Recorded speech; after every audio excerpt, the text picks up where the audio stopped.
So guys, जैसा कि हमने पिछले एपिसोड में देखा, लिजी को जियाओ की ने सोल मास्टर और कल्टिवेशन के बारे में बताया था और साथ ही अपने सोल थॉट स्पेस में जाना और बाहर आना भी सिखाया था। जिसके बाद लिजी अपनी कजिन सिस्टर से मिला था जो उसे सिटी से दूर जाने के लिए बोलती है क्योंकि वहाँ उसकी जान को खतरा था। तभी और ली बायू के स्कॉर्पियन से लड़कर उसे मार देते हैं। जिसके बाद लिजी की ब्रिक ने उस स्कॉर्पियन की ब्लड स्पीड शेडो को एजो कर लिया था और अपग्रेड हो चुकी थी। लिजी ली बायू से उसे मारने की कोशिश करने की वजह जानता था और उसे जिंदा छोड़कर वहां से चला जाता है। जिसके बाद हमने लिन सोंग को ली जुशेंग के पास जाते हुए देखा था। फिर अब हम लिन फैमिली के यंग मास्टर लिन सोंग को देखते हैं जो ली जुशेंग के पास आया था। वो ली जुशेंग से कहता है कि लिजी की कुछ महीने पहले ही प्रिंसेस से सगाई हुई है। अगर हमने जल्दी उससे पीछा नहीं छुड़ाया तो प्रिंसेस मेरे साथ रहने में कंफर्ट कैसे महसूस करेगी। तो अब ली जुशेंग लिन सोंग से कहता है कि मुझे नहीं लगा था कि लीजी मेरे भेजे 2 स्टार स्कॉर्पियन को मार देगा। अब ये सुनकर लिन सोंग उसके ऊपर चिल्लाता है और उसे कहता है कि तुम किसी काम के नहीं हो, मुझे ही उसे मारना होगा। ये कहकर वो टोंग चेंग नाम के अपने एक साथी को उसे ढूंढकर मारने के लिए कहता है। इसीलिए अब उसका वफादार साथी लिजी को मारने के लिए वहां से निकल जाता है। उन्हें पता था कि लिजी फ्लोटिंग क्लाउड सिटी की ओर जा रहा है और वो विंड वैली से होकर गुजरेगा। इसीलिए अब वो वहीं जाकर उसका इंतजार करने का प्लान बनाता है। इसके बाद हमें लिजी और लिंग लोंग को दिखाया जाता है जो एक डेजर्ट के पास पहुंच चुके थे और वहां जाकर लिंग लोंग रेनडियर पर से उतर जाती है जो लिजी को आगे का रास्ता बताती है और कहती है कि आगे आपकी विंड वैली मिलेगी और फ्लोटिंग क्लाउड सिटी में जाने का बस यही रास्ता है। मैं आपको यहीं तक लेकर आ सकती थी, इसके आगे आपको अकेला ही जाना होगा। मेरी मोम अभी भी सेकंड अंकल के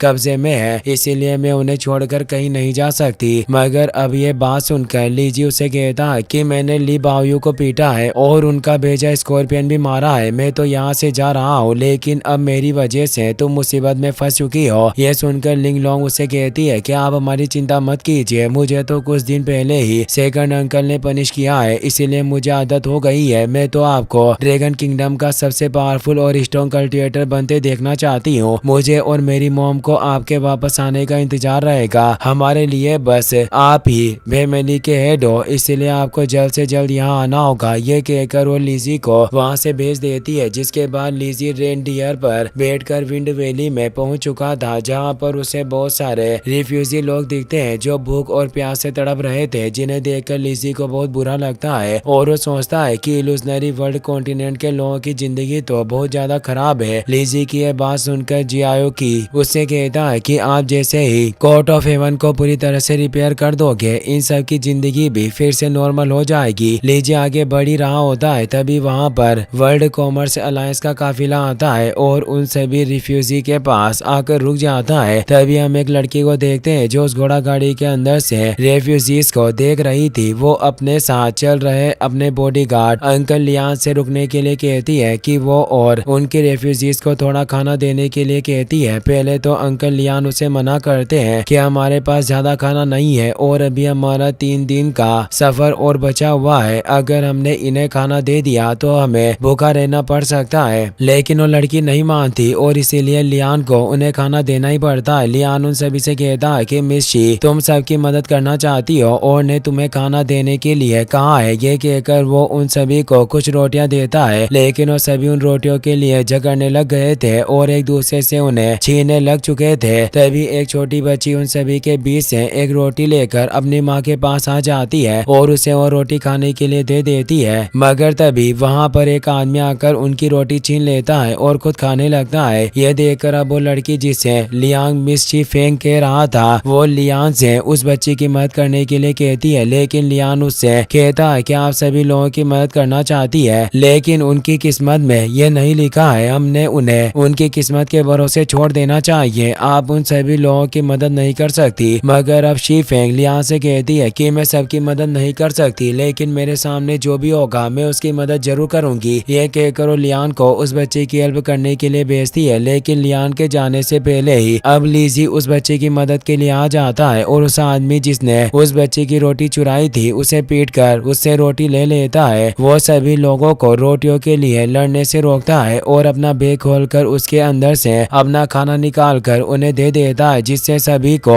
बराबर खाना मिल जाता है। और अब ये देखकर सभी लोग खुश होते हैं। साथ ही अब लीजी उस आदमी को भी एक रोटी दे देता है जिसने बच्ची से रोटी छीनी थी, इसीलिए वो आदमी भी लीजी को शुक्रिया कहता है और बहुत खुश होता है। इसके बाद लीजी अपने रेनडियर पर बैठकर वहाँ से चला जाता है और तभी उसे जाते हुए शी फेंग भी देख रही होती है। वो लीजी से कुछ कहना चाह रही थी लेकिन वो कुछ नहीं बोल पाती और लीजी वहाँ से चला जाता है। तभी हमें टोंग चेंग को भी दिखाया जाता है जिसने लीजी को देख लिया था और वो रास्ते में उसका इंतजार कर रहा था। लीजी जब एक विंड वैली के बीच पहुंचता है तब वो जियाओ की से बातें करता हुआ जा रहा था। जियाओ की लिन जी को बताता है कि घोड़ा गाड़ी से एक खूबसूरत लड़की आपको देख रही थी। जियाओ की यह बात सुनकर लीजी खुश होता है और अपनी तारीफ करने लग जाता है कि मेरा चेहरा ही इतना अच्छा है कि हर कोई मुझे देखकर मेरा पीछा करने लगता है। तभी अब वहाँ पर टोंग चेंग आ जाता है और लीजी के आगे आकर खड़ा हो जाता है। लीजी जियाओ की से पूछता है कि ये कौन है, तो अब जियाओ की उसे कहता है कि शायद ये भी आपके चेहरे को देखकर आपके पीछे आ गया है। जियाओ की बात सुनकर लीजी मुस्कुराता है मगर तभी टोंग चेंग उसके ऊपर अटैक करके उसके रेनडियर को मार देता है और लीजी के ऊपर भी अटैक करने लगता है। लेकिन अब लीजी अपनी ब्रिक को बाहर निकालकर उसकी मदद से टोंग चेंग के अटैक से बच जाता है। ये देखकर अब टोंग चेंग लीजी से कहता है कि तुम मेरे अटैक से बच गए, इसका मतलब है कि मुझे तुम्हारा शिकार करने में मजा आने वाला है। ये कहकर वो लीजी के ऊपर फिर से अटैक कर देता है। वो अपने टस्क बेट सोल स्पीड को बाहर निकालता है और उससे लीजी के ऊपर अटैक कर देता है। इसीलिए अब लीजी उस स्पीड को